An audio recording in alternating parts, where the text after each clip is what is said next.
Welcome back, everybody, to another episode of Finance Operators. Today, we are here recording on a beautiful Memorial Day afternoon, and we even got, is this our first guest? I think that's actually our first guest. Yep. Yeah, so we have our first guest, and we had to bring in the big guns for you all today. So we've got Taylor Holiday from Common Thread Collective, who's been nice enough to join us on this holiday afternoon. Oh, Taylor Holiday, that's actually pretty funny. Holiday. Afternoon, Taylor Holiday, Memorial Day. Are you sure you're not a dad? That's pretty classic. I don't know why we didn't think of that. Anyway, so Taylor is joining us. We're gonna break down Grove Collaborative after they recently reported earnings, and we're trying to figure out what's really going on there. We're gonna talk a little bit about AI and its role in the evolution of our industry over the course of the next 3 to 5 years. We'll talk a little bit about macroeconomics and how that might influence the goals of different brands at different points in time. And what else do we got, Maytab? Am I missing anything out of there? Compensation philosophy, how to design incentives so that people don't mess things up. And then we're also going to quickly cover what CFOs get wrong. That's right. If you're a CFO and you've ever felt the rage inside of you burning against your marketing team and you were outraged, you threw something at them, maybe, just CFOs tend to get a little violent, this is the episode for you. You should listen to it, see where you were right, see where you're wrong. If you were right about something, you can share it with your marketing team and you can say, look, you were wrong, you little demon.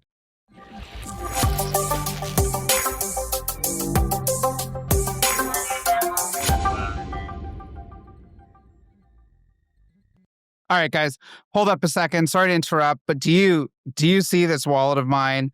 Tons and tons of cash. We got Canadian cash, American USD, and even Mexican pesos. Do you know why I have all this cash, Drew? Do you know where all this cash back came from? I do. What was it? Where do you think it came from? It came from Fondue. It came from Fondue, of course. Yes, one of our sponsors. And what they do is they let you run a cashback promotion so customers like me, if I'm browsing your website, can get cash back on our purchases. It's a really simple process for your customers to claim, and it doesn't cause any friction. We've never actually got complaints about it, but for some reason, a huge chunk of customers will not bother claiming it. I don't know why. I mean, I love cash. You can see I'm a man of cash, my funny Canadian blue money. But even then, you should run it because you might find huge margin savings. It's simple to set up. It's like a joke of an install. It's awesome, super smooth. Give it a test. It's a little bit late to test Memorial Day, given that just happened, but we have Prime Day coming up. We have July 4th coming up. Father's Day is coming up. I'd give it a rip for one of those, see how it does. If it works well, integrate it into your promotion schedule, start generating more cash back for your, start putting more margin dollars back in your pocket so you can walk around with a boatload of cash, buy something stupid for yourself. And yeah. Be like Maytab. Go check them out. Go to Get Fondue and let us know what you think. I'm always curious to see how it goes. I've had 2 people reach out already, and they said they loved it. And I know a few other friends have signed up too, and they're working it into their promo schedule. So give it a shot. If it works well, run it on Black Friday and save a ton of money. I mean, there's no harm in running a test. So let's jump right back into the episode. I actually got to see Drew for the first time in person last week. He did wear something tight as per my request. It was great. It was good to finally meet him. Got to meet at the HexCloud HQ, eat a lot of steak. Uncle Panzer took us around to eat. It's a good thing he's at a cookware company because he has very good taste in food. The new office slaves, very nice decor. And it was cool seeing all the little D2C nuggets, like Isaac from Mini Katana, his little swords were, there was a katana just sitting around somewhere and it was like gold and looked really cool. And I was like, oh, was there? I missed that. Yeah, there's tons of Easter eggs around there. There's like I think the truck for those outdoor ads where those guys add agility or something. I can't remember their name. Oh, dude, I have one. Did you see it back there? I have an Iris. Yeah, they had one of those too. Yeah, they had one of those too. Yeah, I have one of those guys. Really cool. And then we have Taylor here, ready to play pro baseball with us. The man, the myth, the legend came on the pod, I think with less than 24 hours notice on a holiday. This dude does not Memorial Day. Off. Welcome to the yeah. And with kids. How many kids do you have, Taylor? I've got 3 of them. We had a race this morning. I'll go from here to the pool to practice tonight. Yeah, it just never ends. So found a nice little window though, guys. Cool. Okay. Yeah, I guess we can just kind of dive into it. Let's start with, what do you want to start? I think we should start with Taylor's background a little bit. I know a little bit of the story, but I've never got like the full thing, and I want the full I thing. think everybody knows who Taylor is, but I realized, Taylor, I've never actually heard you tell your overarching background. I would be curious because I know you played baseball, operated a little bit, CTC obviously. We wanted to get the overall Taylor Holiday story. Yeah, for sure. Very much accidentally at this spot. I'll tell you that much. It's funny. All the industry talk lately. I certainly didn't choose this one with any intention. I'll tell you that. But my first life was as an athlete. So most of my youth was spent playing baseball. Went to college. Was drafted to play professionally. Got to do that for a couple of years. And I like to say I got a wife out of it. I met my wife in Charleston, South Carolina, where she went to the College of Charleston, where the Yankees low A team is, the Charleston River Dogs. And that was the culmination of my career. So never made it to the big leagues. So got to play for a long time, but it was great. It was an awesome first life, being a young single man playing in the minor leagues, riding buses in crappy towns and eating at Applebee's every night is pretty cool. But it wears off quickly, and you have to get into the real world. And when I was drafted as a junior in college, so I had to go back and finish school. Where'd you go to college? UC Irvine here in Orange County. Oh, cool. Okay. Yeah. And then I had a friend that was starting a company. So I grew up with one of my best friends growing up was Josh Rodarmal. He now runs Bamboo Earth, our skincare brand, with Dave and the crew over there. But Josh's family was like the consummate entrepreneurial family that always was selling some gadget. Okay. It was like vibrating machines, and then moisture wicking fabric shirts, and then this chiropractic, whatever. And when I was playing, he would send me these like little stickers that you would put in your shoes that were supposed to help you do X, Y, and Z, whatever. And I would pass them out in the locker room. And so when I was finishing up school, I thought I was going to go to law school. That was kind of my plan. Because I'm a political science minor with a minor in psychology, or major with a minor in psychology. And when I was doing that, prepping to take the LSAT, he was like, well, why don't you come? You can come to my office and print some orders off the website and take them to the post office. We'll pay you. It's like a part-time job. So that was really me showing up with him and his brother, who were like my two closest friends. I'd had my little label printer, logged in the back end of Magento, print the orders off, take them to the post office, and we'd dick around for an hour and hang out. And that company went from that moment to about 60 million in revenue in about 18 months. It was insanity. I don't know if you guys remember, you may have seen the Power Balance wristbands back in the day that basically every athlete on earth was wearing at one point. Mm-hmm. So I got to be a part of that ride. And as that started happening, like I discovered this thing called entrepreneurship, and what it meant was like hang out with your best friends in an office all day and do things with famous people. And like, I was like, yeah, this is work. That's cool. That sounds awesome. So I just stopped the law school thing, and it was like, well, this is a real business. What's your job going to be? And I was like, well, you've been managing the website, so maybe you could do e-commerce. And there's this new thing called Facebook. Could you set us up a page? And you know some famous people, so why don't you text them and see if they'll wear it? What year was this, Taylor? This was like 2008, 9. Revealing your age. Yeah, like real old. Yeah, I'm 40. So 41 actually just turned. Holy cow. So that was e-commerce, social media, and influencer marketing. Like, we didn't call it that. And all I cared about was that I didn't want anybody to think I was there because I was my buddy's friend as like it started to become a company. So I just wanted to know more than everybody else about these three things. And the bar was nothing. Nobody knew anything. So it wasn't a hard task. But pretty soon I was managing a $10 million e-commerce store on Magento, doing deals with Kobe Bryant in China, and, you know, like managing a large organic social following and stuff I had no business doing. And along the way, I hired an agency called Lucid Fusion, which is now Vayner Commerce. And their CEO is a guy by the name of Zubin Malavi.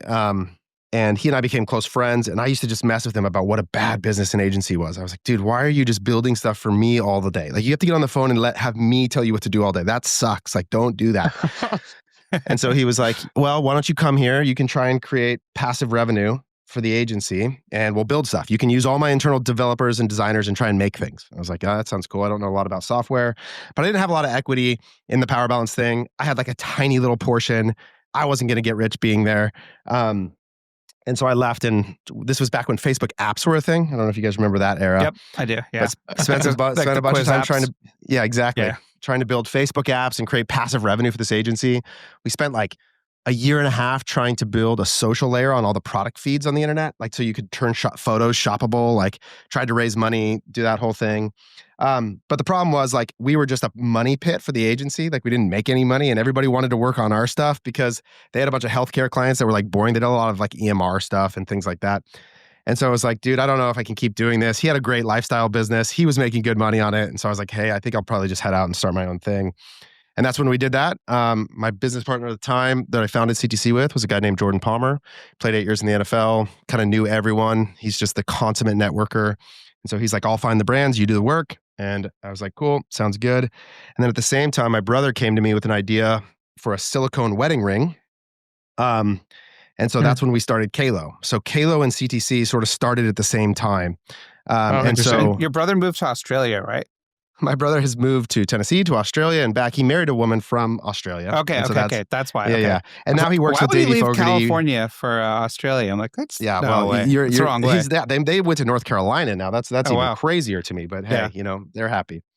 So we got to do that, and that was really like where we cut our teeth in Meta, right? Because at the time, Facebook, because the power balance thing, we didn't do any Meta advertising, not one bit. But at Kalo, we had the perfect attribute, which is no other platform had relationship status, but Meta had married and engaged people. So I could target married, engaged CrossFitters, married, engaged firefighters, married, engaged military.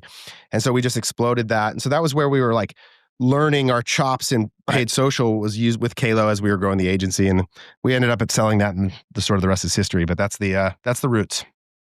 Super cool. So you sold Kalo how many years into CTC? We sold Kalo 6 years ago. So CTC's been around 11 years. So about halfway through. And the Kalo story is like... That's only 2 years younger than you. How old are you, Drew? How old are you? Are you 30? I'm 27. Okay. He's a baby. Yeah. See? What about you, Maytab? 33. You're young too. Yeah, you're young too. Almost 33. Yeah, I don't know. I think over 30, it's done. You're toast. Yeah, it's like, I feel pretty You were 31 like 3 weeks ago, Maytab. I might be 32. I turned 33 on the 28th. I think. Yeah, the Kalo thing's a whole story. Like we lost a $60 million transaction in the final days over arguments over the founders' employment contracts with a group called SF Equity. And then we ended up selling it 2 years later for way, way less money.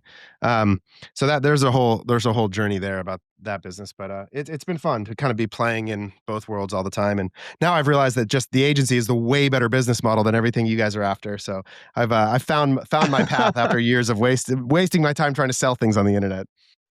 Do you believe that? Well, wholeheartedly. It's like not even close. Yeah. If you're going to compare and contrast, just kind of running the two, what would be like the big takeaways for you, or just kind of surprises that maybe most people haven't thought through carefully? Yeah, I just think the risk of ruin in an e-commerce business is like so astronomically higher. 99%. In terms of, yeah. So you're dealing with these constant decisions with bad information, attempting to predict really long windows into the future in ways that are almost entirely impossible to do. And you have to get it right to win. And so that's a bad game. Like, it's not a game I would want to sign up to play. It's like, you have to accurately predict the future on a really long time horizon, and you have to give me the cash up front to make the bet. It's like, that's the worst kind of bet you could ever make. Yeah, and if you can do that, you should probably be trading stocks or something. Yeah, right? I saw your tweet about that. Exactly. Just go out, lever up. There's a higher leverage way to deploy that skill. Yeah. Yeah, exactly. That's how I feel about it too. That makes sense. Any other like kind of surprise takeaways? Yeah, I mean, I think there's this sort of old cliche that everything's hard, choose your hard. And the agency business in particular is very human intensive. So it's emotionally taxing in ways that it isn't the same in the product business. But again, like there's challenges along each horizon. I just think that so much focus gets placed onto upside in consideration of decisions that you're making. And there's such an underappreciation for what it actually means to mitigate downside risk. And I think that that's where the business models really just converge onto wildly different paths in terms of the likelihood of success. Yeah, I agree with you. And I think we've all seen really good or fundamentally good looking consumer brands just deteriorate in a really small period of time, right? I mean, it's like these tariffs. You could have something that was disgustingly profitable, 8 figures of EBITDA, and now you're suddenly losing money. Right. And it's just, I don't really know what you do. You can cut expenses exactly right. briefly, but you can't move your whole supply chain in a short period of time. You're just kind of spanked. And I know Finn was even throwing out talking about Grove, I was sort of Mhm. just like trying to catch up on these business, and it's like, dude, these things are insane. The absolute utter collapse that Yep. happens off the back of these businesses is just crazy. Well, Um, maybe that's a good segue. I think we so I wanted part of why it's exciting to have Taylor here is because he understands a lot about marketing, much more than I do. I don't know, Maytab, you're probably pretty good at it too. But I wrote about this Grove collaborative company, and do you guys both know Grove? Like, are you yeah, familiar with them? my funny story with Grove is I looked at them a long time ago, just like for fun, following the brand, and I was like, man, who's paying so much for this stuff? And then an order arrives to my apartment at the time, and it's from Grove, and I'm like, where'd this come from? And then it was my girlfriend. She had ordered a bunch of stuff from Grove, and I'm like, this is who's paying for it? What is this? It's like the other It's day you. it's like when I found Olaplex in the shower. I'm like, who's paying $60 for this stuff? And then I'm like, I just used the horse shampoo and it's this stuff. And I'm like, oh my God. But you know what? The horse shampoo is expensive nowadays too. I noticed the other day. So I'm being I mean, fooled this whole time. I thought it was so insane. Like they spent, I think, what was it, like $3 million in Q1 on marketing after having spent $33 million just a few years. They're just giving up. Like I went back, and that's the first thing I pulled was like marketing spend, because seeing the revenue decline, and it seemed like they're like, oh, you know, it's a great business strategy. We'll save all of our money by stopping marketing entirely. It's just insane. And so they went from 21% of revenue. By the way, What's that? should we go through what they sell? Yeah. Sorry, go ahead. But Drew just triggered me with that statement. It's crazy what they're doing. We'll get there. We'll get there in a second. Basically, eco-friendly soap and stuff like that, right? Like cleaning products. It's a B Corp. Yeah. Yeah. And it's eco-friendly. Yeah. Sorry, go on, Taylor. Yeah. So they 21 and 22, they have these, they're doing 300 plus million in revenue, spending 20% of revenue on advertising. And then in 2023, and it's funny, it is shocking how often I see this happening, which is that in the sort of decline of new customer acquisition, you get diluted for this period, which is when you cut advertising for a while, it feels amazing. It looks like we are geniuses, right? And so they're trying to improve margin, trying to get to profitability as capital dries up and all the things that happen in the end of 22 into 23. And so they cut it. And so they spend 8% on advertising and do 260 million in revenue. So that's like probably a decent trade-off in their heads. They're feeling good about it. And so they just keep on that path, and now revenue is just declining. And yet they're not reinvesting into the advertising growth. And so this is just like a slow spiral to death. And it feels like where this year they're at 7%. It's like crazy. And that's a pretty common is it a disconnect slow you see with spiral to death, though? CFOs, Well, Is it you tell me. a spiral that Maybe because it's they're not slow. Maybe it's fast. Is that your point? Uh, no, so I'm glad that you're taking this perspective, because I think it's interesting, and I'd love to get your sense for the longer term impacts. But like, so they in Q4 24, that was their first adjusted EBITDA profitable quarter ever, right? So their revenue is down 48% over the last 3 years, but their advertising is down like 95%, right? And so they're either right sizing or on a slow spiral to death. Well, it depends on what you believe, because their net income is actually still wildly negative. And there's a lot of stock-based compensation that's in there, which again, like there's sort of this old trope of like, you actually have to pay these people. You can't pretend like that's not real money. And so there's this question of like, well, what is the actual stasis where this is actually an operating business where you have people that you're paying, including their bonuses related to compensation, where they stay and work and do the growth, and it's positive. So to me, the adjusted EBITDA thing is always like, what are we talking about? You know, what's funny is, I kind of agree.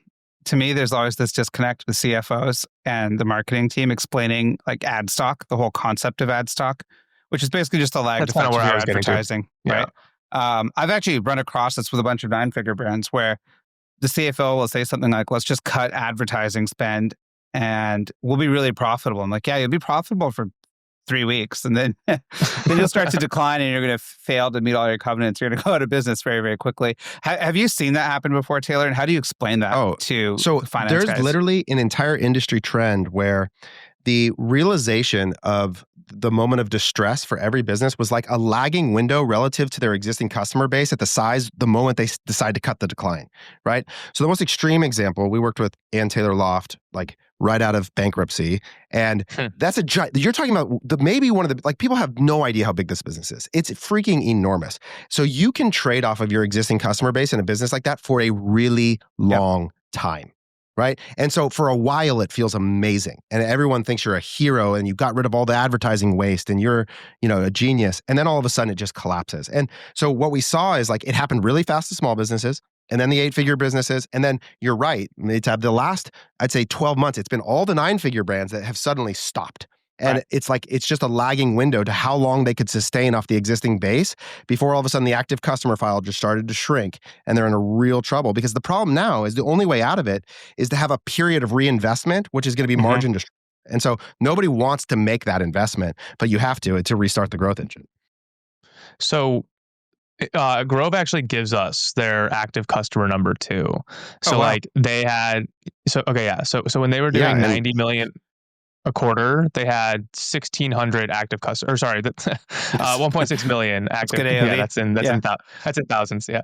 So they're doing 90 million a quarter with about 55 in like net revenue per order with 1.6 million active customers. Since then, revenue is at 45 million a quarter. MER is over 15. They've got 678,000 active customers, and the call it the AOV, the revenue per order has gone up from 55 to 66. yeah, So their new customers are going, or total customers are going down like pretty dramatically, but like they're squeezing more out of it. And so that's exactly. why Yeah. like, yeah. So it's like, is that like, Yeah. that's So like they're down better, 16% on their active customers year over year. So they're at right? 678, down 16% from the previous year.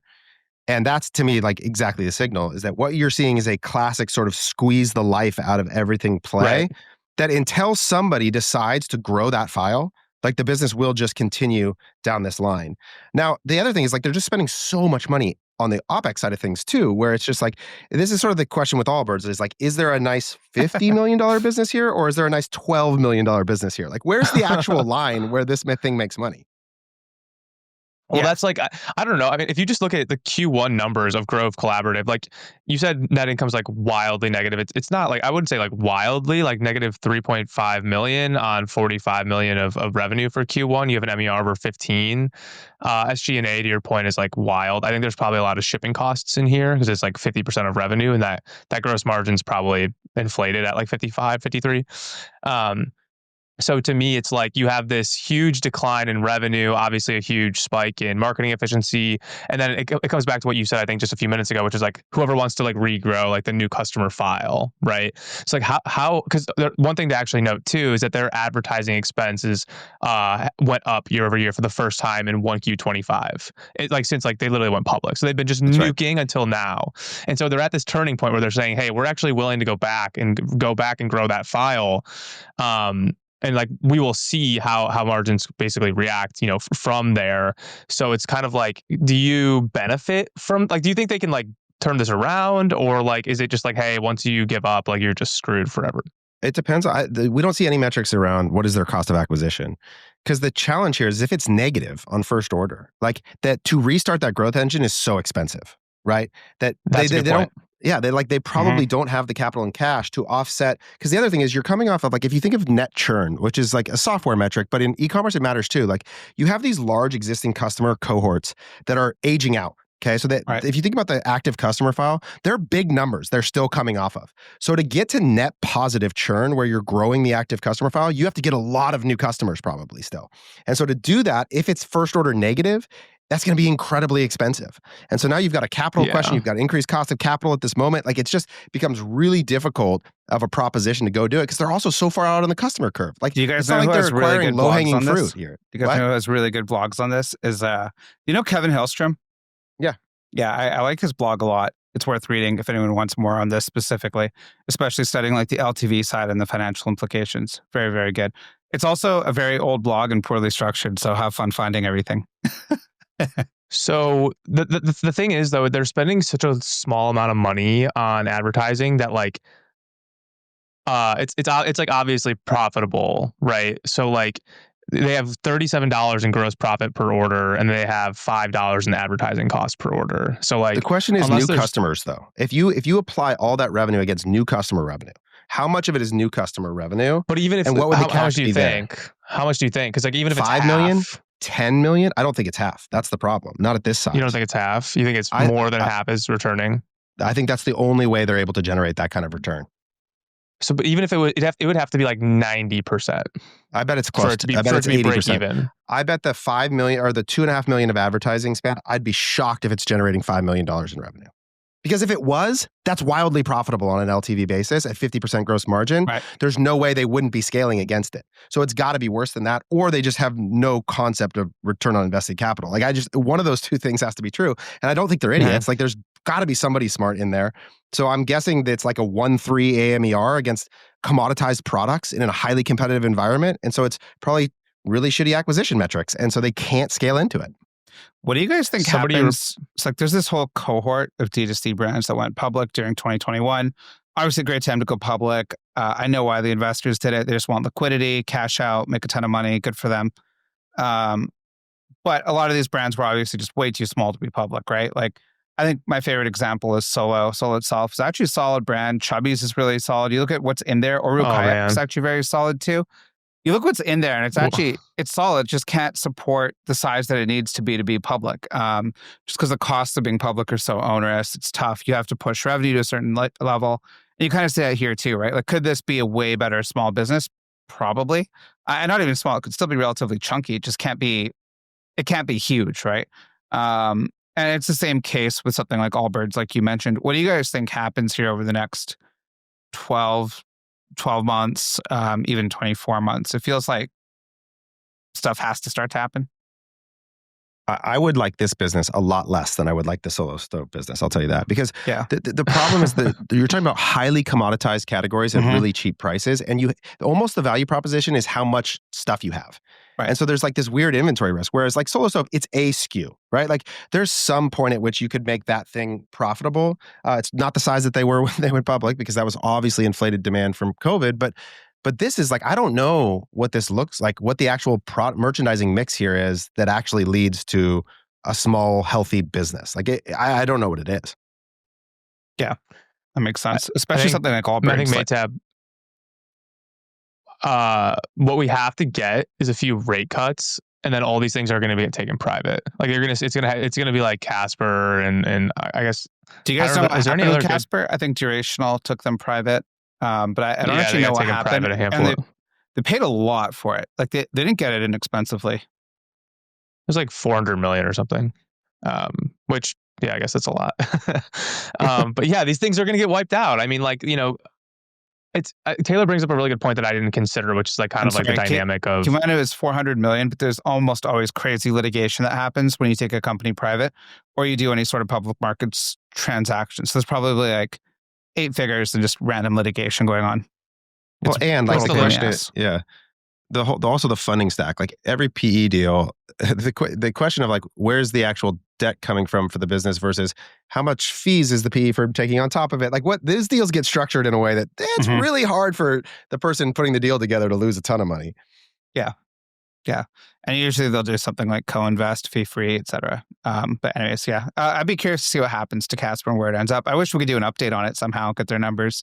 Maybe we can. Sure. I know a few of the guys there. Maybe I'll just message them and ask, like, hey, why don't you come on and tell us how Casper went?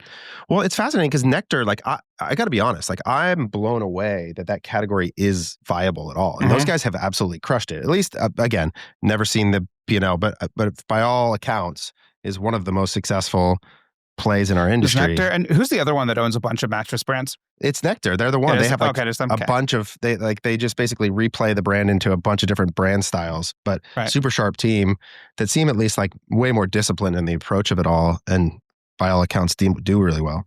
The online mattress thing's actually really hard because you can't put springs to the edge of the mattress if you do that.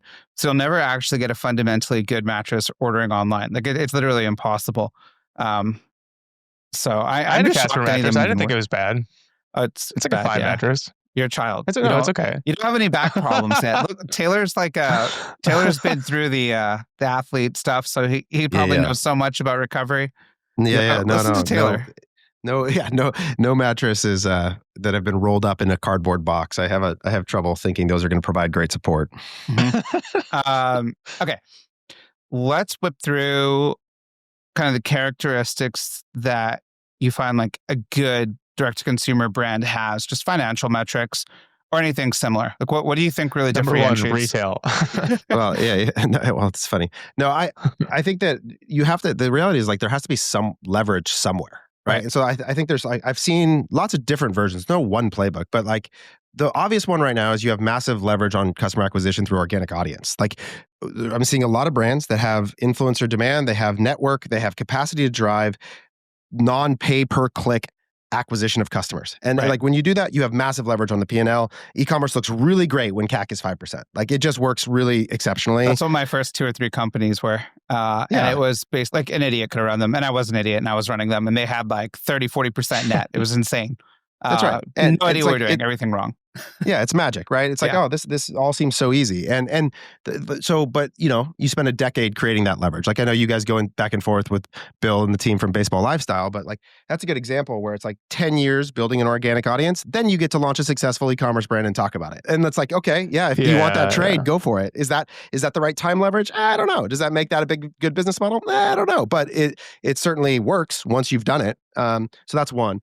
The second then is like you have margin leverage at a really incredible level, right? So you have like perfume's a category. We work with a customer that's in this category that it's just a really awesome business. If you're disciplined about it and it's got great value to weight ratio, super cheap to produce, you can run it like a 1-4 and make money. Like, and as long as you're not insane about it, and in this case, it's owned by a husband and wife. They have 100% of the equity. They can cash flow it.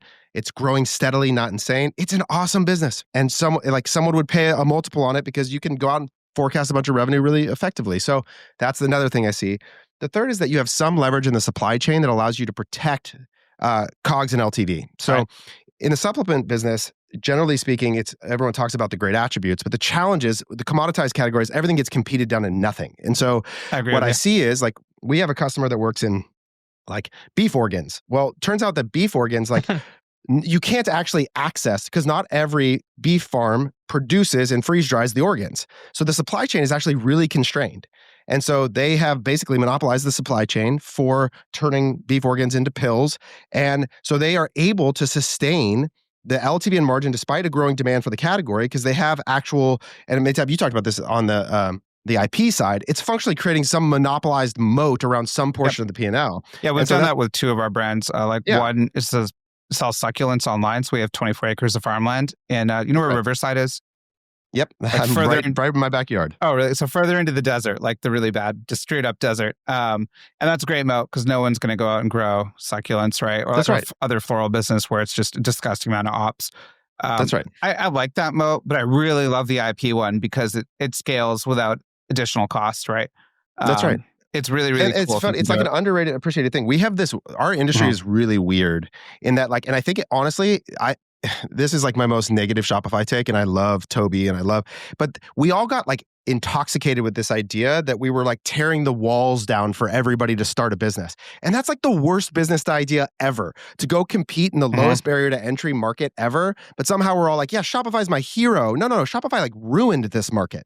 Like these guys all destroyed this market by making it so accessible. The barrier to start a business is basically nothing, which means the second any category has March, it all gets arbed away. Go look at what happened with masks. It went from like insane demand, everybody making money, to instantaneously elimination of every penny of profit in every channel that you could squeeze it out of. And that's what happens in every category, is that you're dealing with a very finite amount of digital real estate on search engine results page and Amazon listings page, and all the profit gets competed down to zero endlessly. And it's just crazy. And so it's like, if there's no protective barrier, the category is so hard to win it. Yeah, and I think that's what the Ridge guys have done a really good thing with their IP. They've done they've spent a lot of money building their IP, and then they've spent a lot more money defending it. That's right. And because of that, they've managed to protect their margins, right? That's right. I think it's super underrated. A friend of mine has a company called Betty's they do beautiful numbers. They make like I don't even know what it is, like a zippable bed sheet or something. It's for kids. But it's protected, like tons of IP. They just print money. I think they'll just keep printing money into perpetuity. That's right. Something like that's awesome. And there's a similar version of that, which is like the deep appreciation for like brand equity as a mechanism. So like I'm wearing a hat right now. We work with Nike Strength. This is a licensor of Nike that sells gym equipment that was launched on Shopify, the first ever subsidiary of Nike to do it. And you know why it works? Because there's a lot of brand equity that drives disproportionate customer acquisition. They have all sorts of leverage on the supply chain. They have instant access to distribution because they have, 60 years of being one of the best brands in the world. So you can start a new business in D2C and make it work. But without So would something, you you have to rather have some leverage somewhere. would you rather have IP or brand? It's a scalar question. The best IP and the best brand, I think the IP would have to be category dependent too.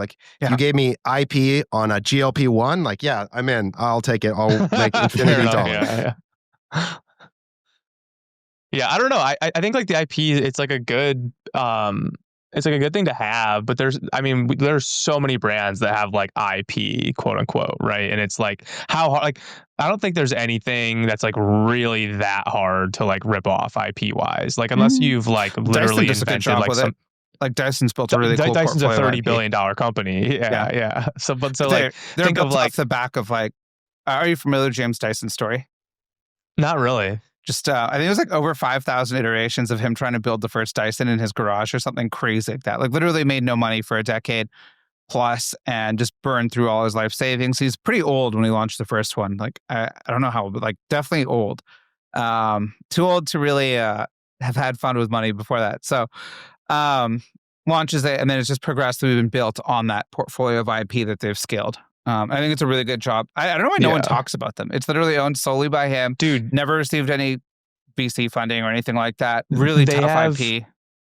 They have so they're in the UK, so they're theoretically publicly available on Companies House. I have spent probably no, it's impossible. I've spent 70 hours trying to stitch together all their different holding companies to try to get a sense for their financials, because they have a manufacturing company that's totally separate from their distribution, which is separate from their retail. It's all a mess. But that's a good example of a company that probably spends $1 billion a year on R&D, and they have sweet IP in the sub $500 million a year sort of DTC retail consumer brand. I think brand is so much more important than IP, because there's just nothing that's that hard to make. Well, I was going to say the other good example is Hexclad, right? Pretty beautiful IP. So tell us what they've done. Well, their little hexagon thing and the way it works with the layers is all protected, and it's actually hard to manufacture. I don't know how that works. How does that work? What's the value prop? Your stuff doesn't stick as much. Yeah, it's non-stick. Yeah. Okay. Yeah, I just think that you need some barrier to prevent an endless commoditization of your thing, and brand can certainly be it, but brand, I think, has impact at scales that I think most people don't realize. It takes a lot to create unaided brand awareness, at a level that actually drives efficiency in new customer acquisition or anything else. It's really hard. Yeah, and I mean, we're looking at a luggage brand right now, for example, that was doing 16 or 17 million a year in revenue. They went into liquidation last Sunday, not this Sunday, but Sunday before that. And when I'm looking at it, I'm not mentally thinking the brand is really worth much. I think the brand is worth $50,000 to $100,000 max. And we're just... But their IP is worth more. No, I'm not even looking at the IP. For us, it's just looking at the existing customer file and what we can do with it. And the data that they have around products that they've launched, the product portfolio, which I guess you'd call IP. There's nothing too proprietary there, but I don't think we're going to do it, because I don't think there's enough. I don't think the juice is worth the squeeze in that case, but... I'm not thinking of the brand and being worth that much. And they've spent a lot of money. I think they've spent close to 9 figures on ads in their lifetime. But it's just not enough, like Taylor's saying. Unfortunately, the answer is probably a little bit of both, because it's in the case of Hexclad, what was a better move, the Gordon Ramsay partnership or the hexagonal non-stick thing? The answer is both, right? They just exactly. it kind of in every. Well, what people don't know about way. Hexclad either, or doesn't get brought up much, is that they were literally doing Costco roadshows. I was going to say, and distribution, for a very long time, and. Jason walked me through their Carney hiring thing a long time ago. When I first met him, I think it was 2022 or something. And they were Danny, their founder, I think he was recruiting ex-Carneys, the guys at carnivals, to run sales at Costco and stuff. Complete pain in the ass channel. But when you think about it, they built a real brand. Costco's a premium retailer, right? Showing up there in person, it does build a brand. And they did do it over a very, very long period of time. And they built something really protectable. It's cool to see it explode.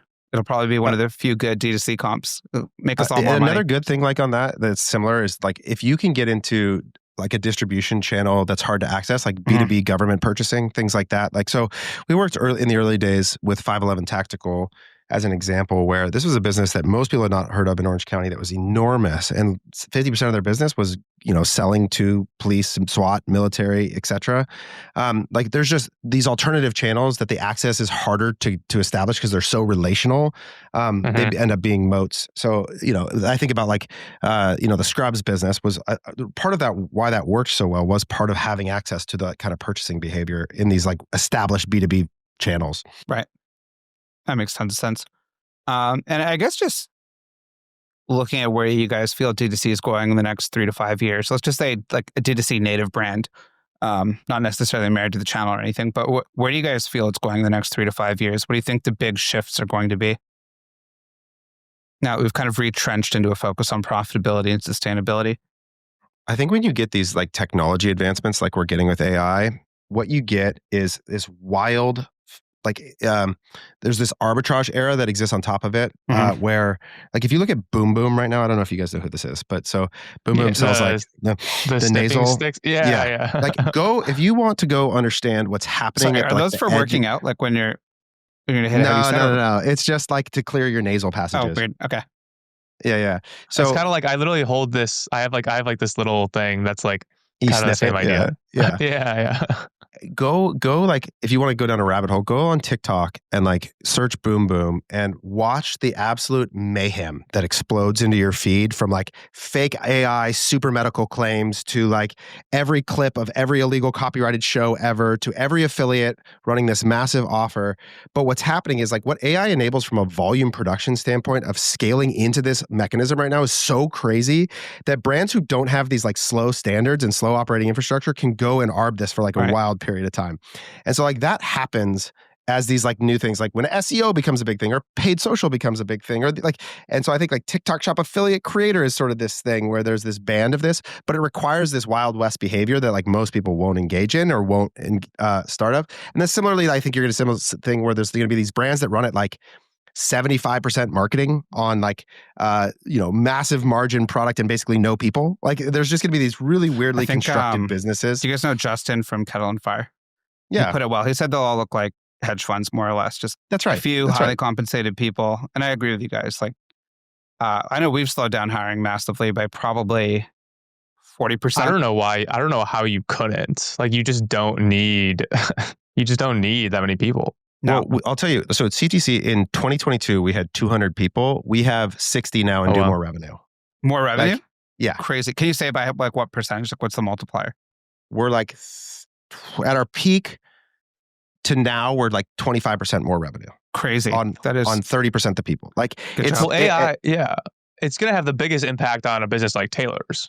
Right. I mean, it's literally just it's like a labor arbitrage. And so when you can increase your labor output, it's the most obvious. I think. Which is another reason. Like, it's like, who benefits the most? Well, you guys still have to like sell like actual atoms of objects and ship them around the world. Like AI is not helping you with that anytime soon. No. So I agree. It's like the output leverage of each individual person in this moment is just like, it's just crazy, the difference.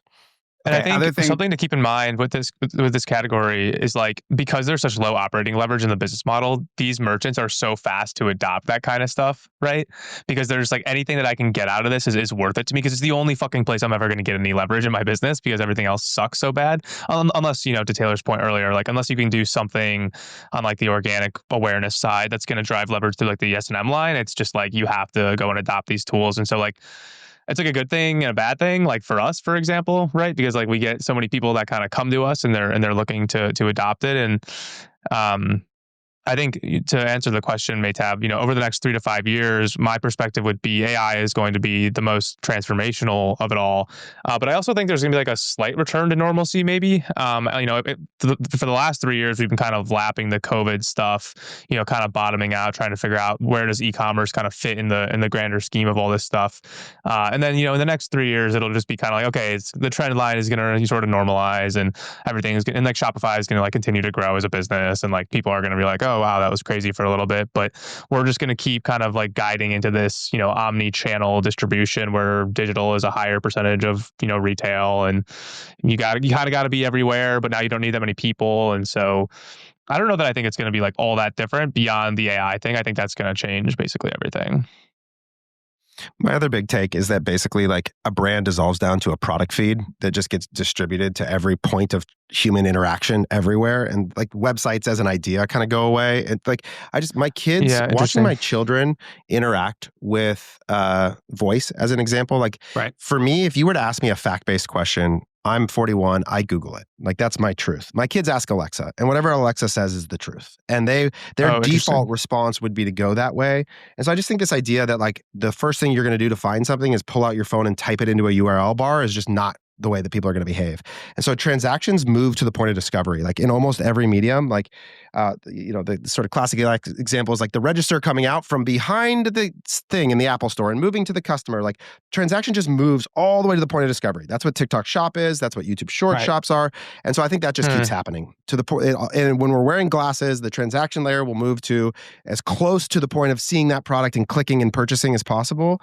And so I think that's just also the general pattern I see unfold. That makes sense. That's actually a pretty insightful. Do you think that the AI will change the point of discovery Yes, I meaningfully? think I think the point of discovery is always moving closer and closer to reality too. So like if you think about our phones move with us, so therefore we could find something quickly while we're moving.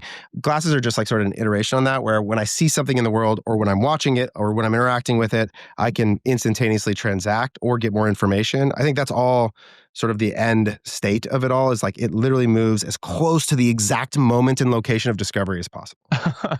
And you just are buying things without even knowing it, That's basically. right. Yeah. And then let's do another fun question. If you what else, like just kind of going back to this, what other big disconnects you typically see between the finance team and the marketing team at brands? We talked about the ad stock thing a bit, where they just don't seem to understand the lagged impact of advertising.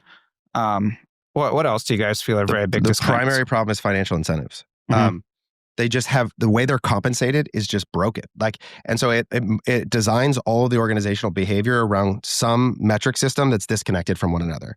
And so what literally they're motivated to do every day is different. And you can't actually, like, it's really hard to, even as a partner, come in and work through that, because you're just not going to get someone to behave counter to their financial incentive. And so that's the number one thing I see, is that how the organization pays itself and its leaders is disassociated from the financial goal that it actually needs. And they've got some weird leading indicator that they think matters that the person is going to be obsessed with no matter what you say. It's just, and so you have to undo that. Somebody replied to my Grove Collaborative newsletter and said that I guess their management team makes $8 million a year, and like the market cap's like 40 million or something, which is pretty crazy. But Taylor, that leads me to a question, which is like, you're a marketing resource essentially. Have you changed your pricing model, or like how do you guys interact with Entirely. clients? Like where do you find? So the legacy, the first 10 years of my business was all percentage of media. And for 10 years, those budgets did nothing but grow Yeah, yeah. up. And so it worked great. Everyone felt good about it. Revenue was the primary measure of success. They felt it was a good proxy. And then like that, everything started going backwards the other direction. All the budgets started getting slashed and all my billables Mhm. shrank. We ended up having to lay off a ton of people. And so we've moved everything to a cost plus model. So it's just, I think, again, in a competitive market, price moves to cost. And so we've sort of moved ahead of the market on that. And then if we create a financial incentive or some performance incentive, it's relative to contribution margin over a Right. period of time. Yeah. And so that change is absolutely centered to the process. At Mad Rabbit, my the last agency that I worked with, we had it was a percentage of spend model, but it was basically parameterized by contribution margin. And so if they were going to generate like a lower amount of contribution margin, then they wouldn't get paid for their spend on those days. And that was like pretty, I think, Yeah. like pretty ahead of the curve at the time, because this is like 2022 or 2021 maybe. So I think, and maybe Yeah, it goes back totally. to your question of like the incentives. It's like, and that's why I think Taylor and I, we don't always agree on everything, but I do think we have a fairly shared mission around trying to help people understand each other in a lot of ways, where it's like these marketing people, like they get it, and like they just don't realize that they get it. And if they were just to think about it a little bit more, everybody would be in such a better spot. Totally. And I the biggest experience I've had in 12 years of running my own business is that like money rules everything. And the way people are incentivized to make money rules all behavior. And if you can get those things right relative to the actual business goals and create clarity and alignment amongst everyone, you can move things really powerfully. But people will like leading indicators are almost always a problem because they get gamed to no end. If I give a team lead like client retention as a goal, you know what they'll do? They'll go offer them a deal for half the price and get them to stay. Like in every way, shape, and form, I would try and create a proxy that wasn't just make CTC money. They would game it in some way and game is even negative connotation. They would do what they were incentivized to do. And that was my fault for creating bad incentives. And so I think the same is true. How do you guys do it? How do you guys do it, Maytab, internally? I've posted like our full compensation philosophy and bonus strategy. Usually what we'll do is, depending on the brand and who's running it, whatever, how it's structured, the size of it, my favorite thing to do is like a contribution dollar target overall for the senior management team. And maybe, like, again, depends how far down they want to push that, like into the next layer or not. The real thing is they have to understand, we'll build like a model of the business. So we'll show all the main drivers, like let's say, make really simple, like revenue, COGS. You can break that out like packaging, whatever you want, just as a percentage on each line. And each person on the executive team will be responsible for one of those lines, more or less, but they're being bonused on the total contribution dollars they generate, if that makes sense, together. Like I don't want marketing just getting a bonus because of something they did, or just like I want them all to work together, because there are a lot of things that impact each other, obviously, in any business, right? Like if the supply chain team works with marketing to figure out that, we can actually get away with using like a different box because it's not as impactful. We can run a test with packaging to see that we can get away with like a smaller, thinner box or something like that, save money. They're only going to find those things and those synergies if they work together towards a common target. So I don't like to silo out bonuses too much at the very senior level. And that's what we work off of. And it's been really good just for showing people where there's a big boo-boo. So for example, one time a supply chain guy came to us and he's like, hey, I want my salary to be increased. And it was ahead of his review, like the schedule we had broken out. And I said, oh, great. Well, how many contribution dollars are you going to be generating this year? I'm happy to do it. And he breaks out the forecast, and it's like, it basically would have been cheaper to just fire him. And I said, well, like, that's not good. The math is wrong. So that was a fun conversation. But I think it forces people to think, yes, but I think it forces people to think a layer deeper. And then they really, truly get the business and they know what's going on. And it aligns. So you just have them, because contribution margin is a broad output of a lot of variables. So is it just up to them to come up with those other variables, the management team, for the rest of their team? What do you mean by other variables? There's inputs to the output, you're saying, right, Drew? Like it's a function of revenue and cost. Yeah. Did Drew freeze? Well, yeah, I mean... Yeah, you did. I froze for a second, yeah. But so contribution margin like is a function of your ad spend, your CAC, your retention, your gross margin. Mm-hmm. It's a function of a lot of other things. So to tell somebody that you have a contribution margin goal, my question is, are you just leaving up all the other all the other drivers of the financial model, right, to management to then come up with their team, or are you more prescriptive than you're leading on? Oh no, we're pretty prescriptive because we follow EOS. So we're breaking out the rocks, which are basically their quarterly goals, and that all flows up into the annual or the 5-year. And because of that, like you get everyone rowing in the same direction, more or less. They know what they're supposed to be working towards, and you're going to review their rocks. So if you see something really stupid in there, something just completely asinine, makes no sense, you'll call it out, right? So you can see, you have a pretty good view of what's going to happen in the next year, if that makes sense. And you know the projects are roughly like working the right way. The main problem we had before is if the incentives were too siloed, you wouldn't have teams collaborating as much as they should be, right? Like finance wouldn't be working as closely with marketing, or marketing with supply chain, et cetera, if that makes sense. Yeah, I totally agree. The other thing I'm a big believer in is that, like, I think it's a really dangerous way to view a corporation or like a company, to think that everybody has an odd job. Like there's moments where the primary problem at CTC is sales. And so the question is, who knows somebody? How do we solve this problem? It's not like everybody turns and looks at the sales rep and goes, okay, hope you hit your number this month, right? So I don't really care if you're the COO and but if you know somebody who knew somebody, or you had a friend, or you could reach back out to a client, or this thing could happen. And I think that spirit of like, our goal is contribution dollars. How we get there is a collective effort. but your job is not a silo. You're a part of a team where job is to win together. And so there's moments where the need is going to over-index into other areas. And the more that we can go, okay, we're all going to solve that, and I feel personally responsible for that problem, even though it's not in my direct sphere, I think the more likely you are to accomplish the outcome. All right, stop. Drew, have you ever been to England? I have actually. Okay. You know when you're walking around and you see those bricked up windows, like for some reason someone has put brick in the windows, you can't actually see outside of them. They have that in the UK, and that's because 150 years ago there was a tax change where they would charge you tax for having windows, and everyone called it a tax on sunshine and happiness, basically. And the good thing is, you don't need to know the tax code like that or the history of the tax code because Numeral does it for you. That's why they're one of our sponsors. They're great. They have an awesome guarantee where if something goes wrong, they'll compensate you for it. Lots of really big D2C brands use them. Emmy uses them. Ridge uses them. Tons and tons of, Mike's Hot Honey, my favorite sauce of all time. They use them too. We're moving a bunch of our portfolio brands over. So go check them out. Let them know that the finance operators sent you. And let's jump right back into the episode.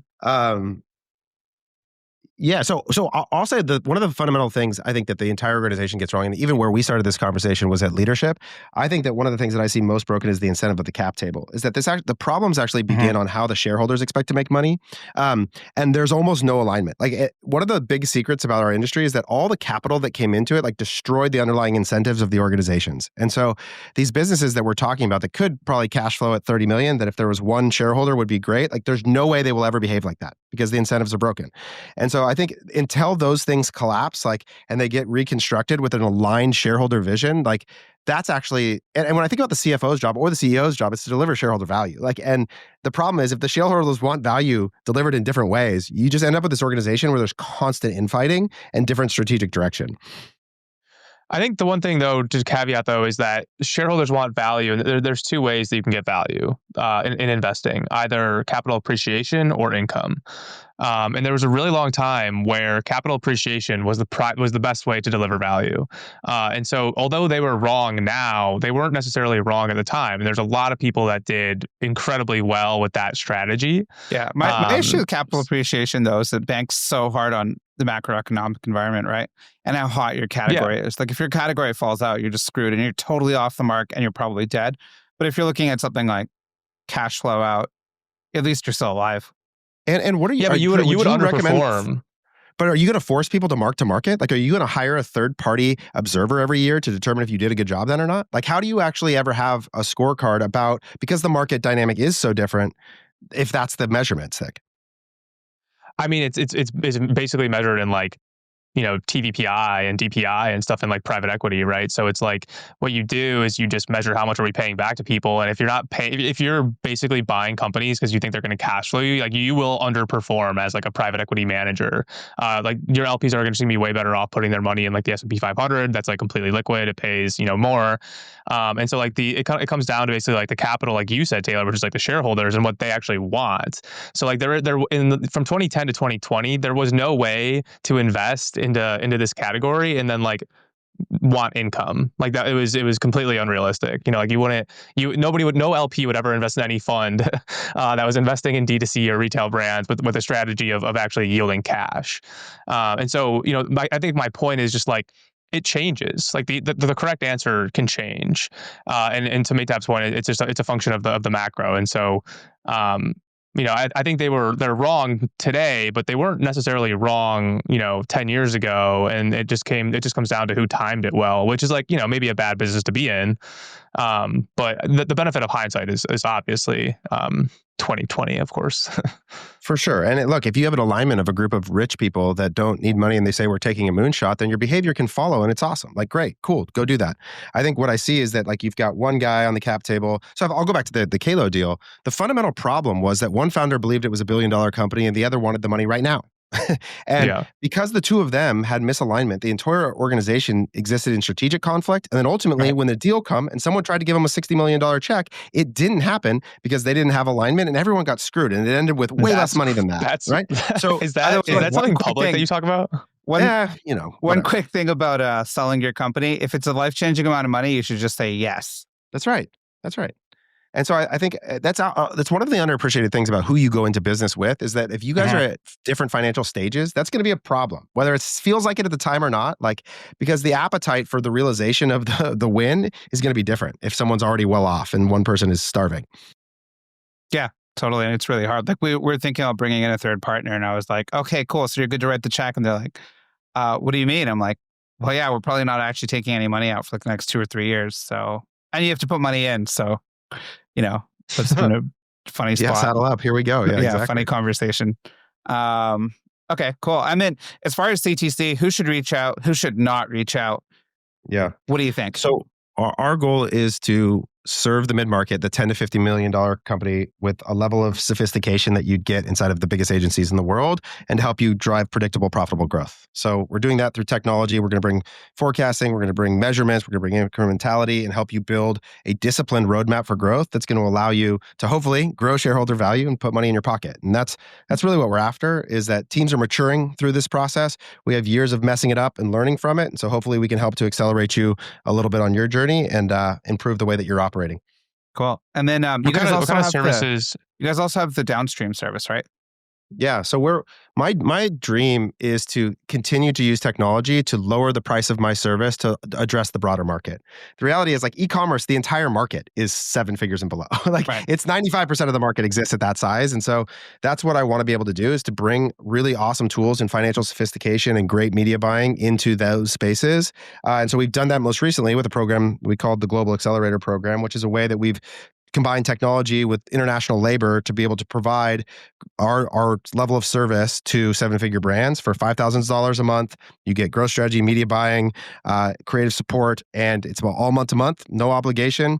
And we think it's as good a deal as you can get in the market. And we're going to continue to find ways to do that, is to lower our prices while expanding our margin through labor leverage, pay our people more, and improve the quality of the product to stay and serve the customers that we love being with. Awesome. Anything else? Anything else to plug? I'm a big fan of negative cash conversion cycles, despite what Drew says. Me too, actually.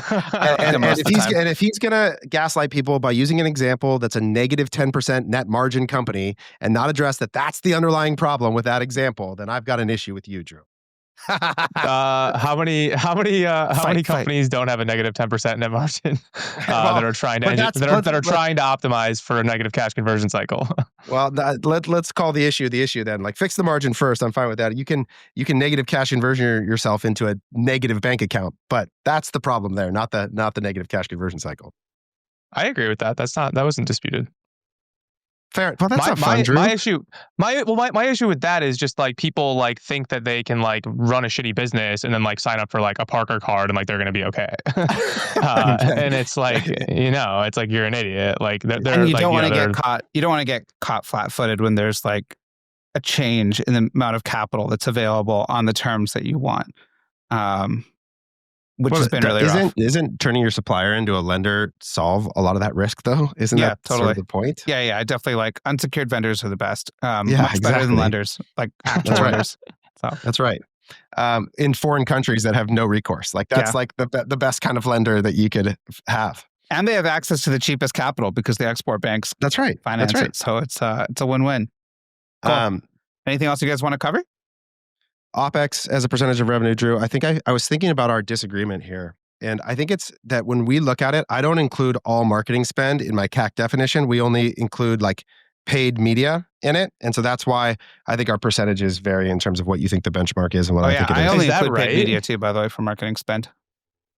I don't know if it's right. I mean, it's not GAAP. Like it's e-com operating standard, not GAAP compliance. Well, wait, interesting. So does that include... So like you wouldn't include like out of home, for example? That probably not. I would put that into like a brand spend bucket, most likely. I think of it as like variable expense related to my revenue in real time. That's what I try and think about. So then are you backing out top of funnel campaigns and paid media then by that logic? I would. Yeah. I would exclude it into a brand bucket. Okay. But definitely the creative production, definitely any of the like the other, if you do events or things like that, that would all be fixed costs that would be distinct from it. We break it all out too. That's how I booked it. That's how I booked it. Yeah. That's how I booked it at Mad Rabbit. Okay. But My wife said we're supposed to do outros now because she said the other operators podcast does a way better job and we don't. So outro, if you need help with your marketing, you're struggling, you don't know what you're doing, you're lost, or maybe you do and you just need a fresh take on things, hit up Taylor. Where do you want them to ping you? What's the best place? I'm at Taylor Holiday on Twitter or Taylor@commonthreadco.com. Either way. Perfect. And we hope you really enjoyed the episode. We'll have lots more tall, handsome ex-MLB players on. Trust me, there's a lot of them. Actually, somehow Taylor, his whole team was like all... I remember when I talked to Taylor the first time, I'm like, why is like half the team from the MLB? Like, what's going on here? I've never met anyone. Yeah. And then it was like half their team. So yeah, make sure you ping him. And listen to the next episode too. Anything? Yeah, you guys are doing a great job, man. It's fun. Thank you. It's fun listening to you all. Appreciate it.